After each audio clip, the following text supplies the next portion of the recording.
করব জনে জনে সবুজ দেশের সুস্থ বাতাস লাগুক সবার প্রাণে একটি হলেও বৃক্ষরোপণ করব জনে জনে, সবুজ দেশের সুস্থ বাতাস লাগুক সবার প্রাণে।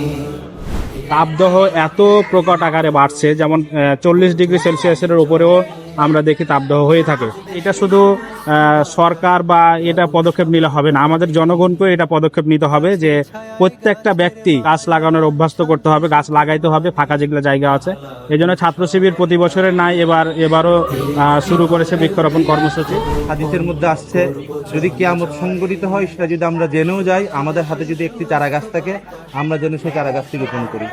হাদিসের মধ্যে আরো এসেছে, কেউ যদি কোনো বৃক্ষ যদি রোপণ করে, সেই বৃক্ষ থেকে যদি ফলাদি যদি এমনকি পশু পাখিরাও যদি আহার করে, তার সওয়াব পর্যন্ত যে রোপণ করেছে সে পাবে।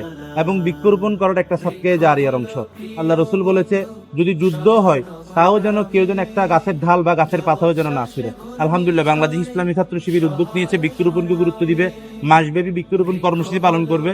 আমরাও চেষ্টা করব মাসব্যাপী চট্টগ্রাম মহানগর দক্ষিণের প্রত্যেকটি অলিতে গলিতে, প্রত্যেকটি উঠানায় আঙ্গিনায়, এমনকি বাড়ির ছাদে পর্যন্ত যেভাবে হোক আমরা বৃক্ষরোপণ কর্মসূচি বাস্তবায়ন করব এবং বৃক্ষরোপণের মধ্য দিয়ে আমরা একটা সবুজ বাংলাদেশ বিনির্মাণ করবো ইনশাআল্লাহ। একটি হলেও বৃক্ষরোপণ করব জনে জনে, সবুজ দেশের সুস্থ বাতাস লাগুক সবার প্রাণে।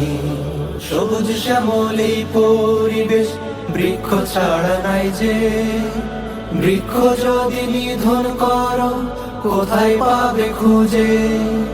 সবুজ শ্যামলী পরিবেশ বৃক্ষ ছাড়া নাই যে, বৃক্ষ যদি নিধন করো কোথায় পাবে খুঁজে।